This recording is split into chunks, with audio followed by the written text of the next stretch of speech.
Bonjour à tous et bienvenue sur Simple Logique Explicable. C'est Martin Rémy et nous continuons notre série d'exercices sur la mécanique analytique en utilisant les différents formalismes qui sont utilisés dans cette discipline. Donc ici, nous allons parler de l'étude dynamique d'une particule matérielle qui est soumise à un potentiel V de R quelconque dans R au cube et nous allons le faire en utilisant le formalisme de Lagrange.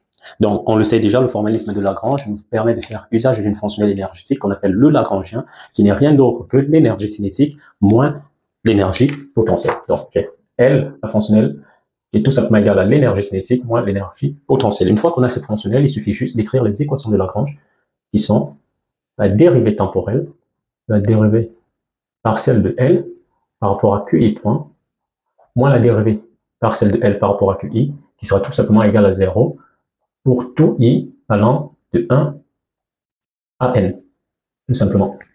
Donc voilà toutes les équations qu'on va écrire, suivant le fait que le système possède 1 ou 2 degrés de liberté, 1, 2, 3, ainsi de suite, jusqu'à n degrés de liberté. Donc ici, notre particule matérielle, déjà la dynamique, elle est effectuée en R3, ça veut dire on va le faire en 3 dimensions. Donc pour repérer notre particule dans l'espace, on aura tout simplement besoin de 3 coordonnées qui seront directement utilisées comme coordonnées généralisées, parce qu'on n'a pas d'équation de liaison qui permet de limiter le mouvement de notre particule.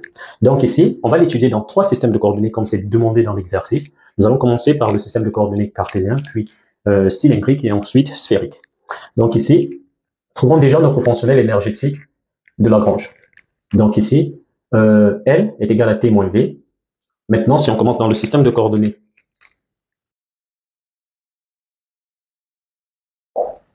cartésienne, qu'est-ce que nous avons?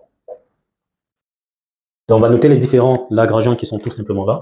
Donc, il faut savoir que ce V de R, tout simplement, sera soit un V qui dépend de X, Y et Z, soit un V qui dépend de R, θ et Z. Donc là, dans le système de coordonnées cartésien, ici dans le système de coordonnées cylindrique, et un V qui dépend de R, θ et φ dans le système de coordonnées sphérique. Ça veut dire dans le système de coordonnées cartésien, X, Y et Z seront considérés comme coordonnées généralisées. Ça veut dire, en gros, que la position de notre point M, OM, sera tout simplement égale à X, Y, plus YJ plus Z de K. Et ceci nous amène à V de M, qui est tout simplement la dérivée de OM par rapport au temps, va tout simplement nous amener à avoir X.I plus Y.J plus Z de point K. Vous voyez donc la norme de ce vecteur vitesse élevé au carré ne sera rien d'autre que X point au carré plus Y point au carré plus Z de point au carré. Donc on peut déduire l'énergie cinétique. Donc ici, je vais l'appeler L1, qui sera tout simplement 1 demi de mv carré, et v c'est tout simplement du x point au carré plus y point au carré plus z point au carré, moins v qui lui dépend de x, y et z. Donc voilà ce que j'ai. Maintenant on va faire pareil avec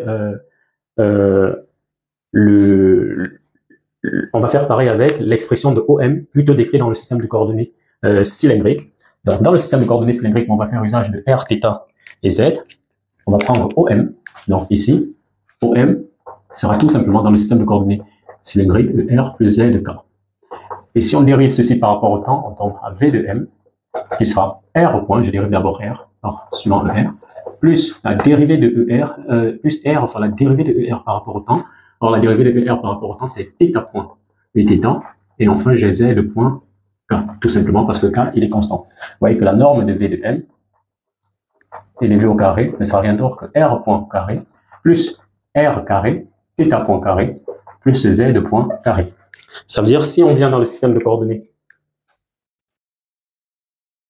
cylindrique, on aura tout simplement L2 qui sera 1 demi de M. Le V qu'on prend maintenant, c'est du R point carré plus R carré, θ point carré, plus Z point carré. Moins maintenant le potentiel qui lui dépend de R, θ et Z.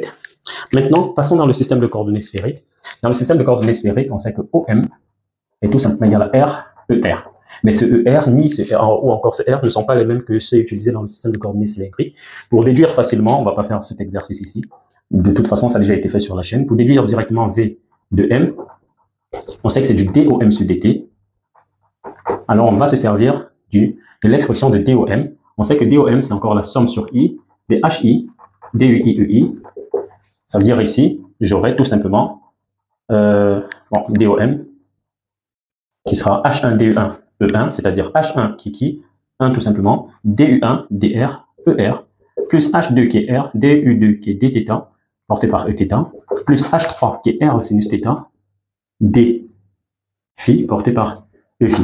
Vous voyez que quand je vais diviser ceci par dt, il divise uniquement les quantités infinitésimales qui sont là, et ceci me donne directement V de M, qui est simplement R.ER, plus R θ point Eθ, plus R phi point sinus θ E phi. Donc au final, la norme de V de M élevée au carré ne sera rien d'autre que R point carré plus R carré θ point carré plus R carré phi point carré sinus carré θ. Donc dans le système de coordonnées sphériques, on a notre dernier Lagrangien qui sera tout simplement L3 1 demi de M R point carré plus R carré θ point carré plus R carré phi point carré sinus carré θ moins V, et c'est V qui dépend de R, θ et phi. Donc voilà comment on parvient à déterminer les trois Lagrangiens de notre système, et à partir des trois Lagrangiens en fonction du système de coordonnées dans lequel on se trouve. Maintenant, on va partir de ces Lagrangiens pour aboutir aux équations de la dynamique de notre particule, qui est soumise à un potentiel quelconque dans chaque système de coordonnées. Donc, je vais effacer ça rapidement, et on va commencer par le système de coordonnées cartésiennes. Alors, dans le système de coordonnées cartésiennes, on sait que ce que nous prenons comme coordonnées généralisées, donc je vais l'abréger tout simplement CG, dans le système de coordonnées cartésiennes, c'est X, Y et Z. Ça veut dire les différentes équations de Lagrange que je vais écrire seront tout simplement la dérivée par rapport au temps, la dérivée partielle de L par rapport à X point, moins dérivée partielle de L par rapport à X égale 0. Je fais de même par rapport à Y et par rapport à Z.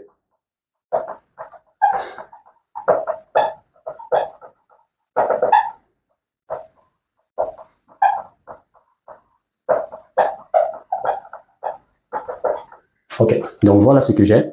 Maintenant, je vais prendre chaque quantité qui est là et je vais simplement calculer. Lorsque je prends la dérivée partielle de L par rapport à X point, ça me donne directement le L, il est là. Quand je le dérive, c'est tout simplement mx point. Et quand je vais dériver ceci par rapport au temps, je me retrouve simplement avec la dérivée de ceci qui me donne tout simplement mx point point. La dérivée de L par rapport à X sera tout simplement moins dérivée de V par rapport à X. Et ici, je peux directement l'écrire là, c'est-à-dire qu'au final, je me retrouve avec m x point point moins ceci, c'est-à-dire plus la dérivée partielle de V par rapport à X égale 0.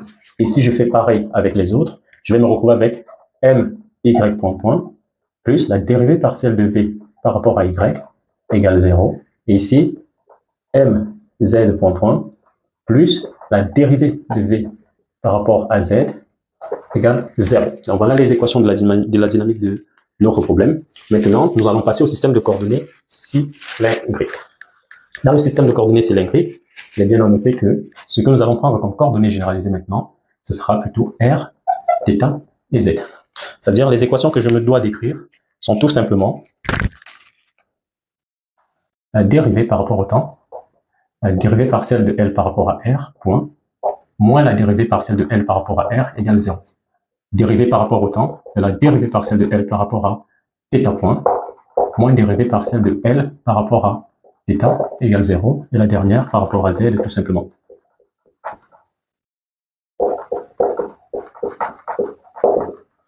Alors ici, il va falloir être très attentif.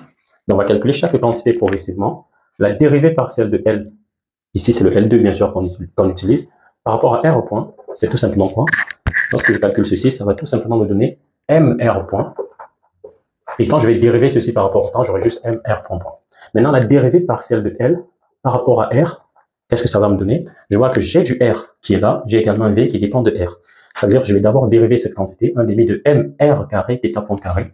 Donc ceci va tout simplement me donner, quand je dérive par rapport à R, j'ai du mr θ point carré moins la dérivée partielle de V par rapport à R. Ça veut dire déjà la première équation. Dans la première équation, on va tout simplement me donner, dans la première équation, je pourrais tout simplement écrire Donc, cette équation me donne m r point, parce que je vais dériver ceci par rapport au temps, moins ceci égale à 0, c'est-à-dire moins m r θ point carré plus la dérivée partielle de v par rapport à r égale 0. Maintenant, je reviens dans mon exercice et je calcule maintenant les quantités par rapport à θ. Dérivée partielle de L par rapport à θ point, va tout simplement me donner, quand je dérive par rapport à θ point, le θ point il est uniquement là, ça veut dire le 2 il va multiplier là, j'aurai tout simplement m r carré θ point. La dérivée maintenant par rapport au temps, la dérivée de L par rapport à θ point sera la dérivée de ceci par rapport au temps. Et ici, il n'y a que m qui est constant, ça veut dire j'ai mon m qui est là. Je vais d'abord dériver θ point, donc je mets le r carré. Et quand je dérive par rapport au temps, j'ai θ point. Plus maintenant, je vais conserver m et θ point. Et je vais multiplier par la dérivée de r carré par rapport au temps. En fait, j'utilise juste uv, prime, c'est du u'(v) plus le v. Voilà, ils sont presque les mêmes. fg', prime, ça fait tout simplement du f'g plus le fg'. Donc ici, j'ai m θ point que je conserve et je vais dériver r carré par rapport au temps. Et la dérivée de r carré par rapport au temps, ça va tout simplement me faire 2r point.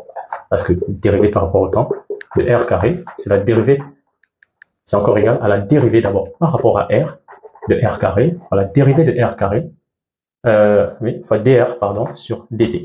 Pour faire ceci, et dr sur dt, ceci c'est r point, et la dérivée de r carré par rapport à r, c'est 2r. J'ai 2r point. Donc ici, j'ai déjà cette quantité, et maintenant, il me faut calculer la dérivée partielle de L par rapport à θ. Et ceci, qu'est-ce que ça me donne? θ, il n'intervient que là, ça veut dire je n'aurai que moins la dérivée de V par rapport à θ, tout simplement. Donc c'est tout ce que j'ai pour ceci. Et ici, je me retrouve donc avec l'équation finale qui est m r carré θ point plus 2mr r point θ point plus la dérivée de v par rapport à θ égale 0. Voilà ma deuxième équation. Maintenant, pour la troisième équation, je vais faire pareil. Je dérive par rapport à z. Quand je vais dériver ceci par rapport à z point, j'ai mz point. Donc l'équation ne va pas changer, elle sera pratiquement celle-là. Donc j'aurai mz point. Et quand je vais dériver ceci par rapport à z, j'aurai tout simplement plus la dérivée de v par rapport à z, qui est tout simplement égale à 0. Donc ça, c'est ce que nous obtenons comme équation de la dynamique de notre particule dans le système de coordonnées cylindrique. Maintenant, passons au système de coordonnées sphérique, qui est l'un des plus techniques encore. On voit plus on quitte du système, plus on s'éloigne du système de coordonnées cartésien, plus les expressions deviennent un peu plus denses. Donc maintenant, dans le système de coordonnées cylindrique, qu'est-ce que nous avons? Nous avons comme coordonnées généralisées déjà r, θ et phi. Donc, les équations que nous aurons, nous avons la dérivée par rapport au temps, de la dérivée de partielle de L par rapport à R point, moins dérivée partielle de L par rapport à R égale 0 pour la première. Dérivée par rapport au temps, de la dérivée partielle de L par rapport à θ point, moins la dérivée de L par rapport à θ égale 0. Et la dérivée par rapport au temps, de la dérivée partielle de L par rapport à phi point, moins la dérivée de L par rapport à phi égale 0. Donc voilà ce que j'ai. Et maintenant, il faut juste calculer les différentes quantités qui interviennent. Alors ici, si je calcule la dérivée de L par rapport à R point, le L3 bien sûr, quand je vais faire ceci et que je calcule par rapport à R point uniquement, je me retrouve avec du MR point. Donc quand je vais dériver ceci par rapport au temps, j'aurai tout simplement MR point. Maintenant, il me faut calculer la dérivée partielle de L par rapport à R. Et c'est là où ça devient un peu compliqué. Pourquoi? Parce que j'ai du R qui est là, j'ai du R là et j'ai du R là. Ça veut dire ici, qu'est-ce que j'ai? J'ai tout simplement, je vais d'abord dériver ceci par rapport à R. Donc le 2 qui est là, il multiplie le 1,5. Ça me fait tout simplement MR θ point carré. Je fais pareil ici. J'aurai tout simplement plus MR phi point carré sinus carré θ moins maintenant la dérivée de mon potentiel par rapport à R. Et c'est ceci qui me permet d'avoir la première équation de mon problème. Alors, je vais directement écrire les équations ici en bas. La première équation de mon problème sera tout simplement M R point plus MR θ point carré plus MR phi point carré sinus carré θ. C'est moins, donc moins ceci, donc ici j'ai moins. et là j'ai moins, et ici j'ai plus, dérivé de V par rapport à R qui est égal à 0. Je fais pareil par rapport à θ, donc quand je vais dériver L par rapport à θ point, le θ point il intervient uniquement là, c'est-à-dire que j'ai du M R carré θ point, et quand je vais dériver par rapport au temps, dérivé partiel de L par rapport à θ point, j'obtiens MR carré, comme tout à l'heure, θ point, plus 2 M R point, θ point. Et la dérivée de L par rapport à θ, j'ai θ qui intervient ici, et j'ai θ qui intervient là. Ça veut dire ici, j'aurai la dérivée de sinus carré θ, donc c'est comme si j'avais en fait un demi de M R carré, un demi de MR carré, phi point carré, voilà, dérivée par rapport à θ de sinus carré θ. Et la dérivée de sinus carré θ par rapport à θ, c'est tout simplement 2 sinus θ, dérivée de sinus θ qui est tout simplement cosinus θ, ou alors on remplace tout ceci par sinus de θ. Et 2 sinus θ, cosinus θ. Ça veut dire ici, je me retrouve avec un demi de MR carré, phi point carré, sinus de θ. Donc, là, c'est par rapport à θ, ok. Donc, ça veut dire comme dernière équation, ce que j'obtiens. Donc, bien sûr, on ne va pas oublier la dérivée de f par rapport à θ, il y a du moins dérivée de v par rapport à θ, donc qui est égal à ça, moins dérivée de v par rapport à θ. Donc, au final, on se retrouve avec m r carré, θ point point, plus 2 m r point θ point. Maintenant, on vient là, on va prendre moins tout ceci, c'est-à-dire moins 1 demi de m r carré, moins 1 demi de mr carré, phi point carré, sinus de θ, plus dérivée partielle de v par rapport à θ, qui est tout simplement égal à 0. Donc voilà ce que j'obtiens comme deuxième équation. Et la troisième équation, ce sera pareil, pour calculer les mêmes quantités, comme vous avez là, la dérivée de L par rapport à phi point ne sera rien d'autre que, il n'y a que ce terme qui intervient, ça veut dire que vous avez du m r carré, phi point, sinus carré θ. Et quand vous allez dériver par rapport au temps, vous allez tout simplement prendre tout en considération, ça veut dire si vous fixez d'abord phi point, vous avez du mr carré, sinus carré θ que vous conservez, donc vous mettez phi point point, sinus carré θ, puis vous prenez par exemple celui-ci, r carré, vous le dérivez, ça veut dire vous aurez du 2 mr r point, phi point, sinus carré θ. Maintenant, vous dérivez sinus carré θ par rapport au temps, et dériver par rapport au temps, le sinus carré θ, vous allez dériver d'abord par rapport à θ, et multiplier par θ point. Dans la dérivée des sinus carré θ, par rapport au temps, c'est d'abord ceci. Or, on a vu que ceci, ça me donnait tout simplement, donc plus, sinus de θ fois θ point. Donc, θ point, ou alors m r carré, phi point, que vous allez multiplier par θ point, sinus de θ. Et ce que vous allez faire également, vous allez prendre toute cette expression, vous allez dériver par rapport à θ. Donc, la dérivée de L par rapport à θ va tout simplement vous donner θ intervient là, et θ intervient là. Ça veut dire que vous avez du, ici, c'est pareil que ce que nous avons, non, c'est par rapport à phi, je vais dire, désolé, dérivé de L par rapport à phi, vous voyez que le phi, en fait, il n'intervient pas de ce côté, mais il intervient uniquement là.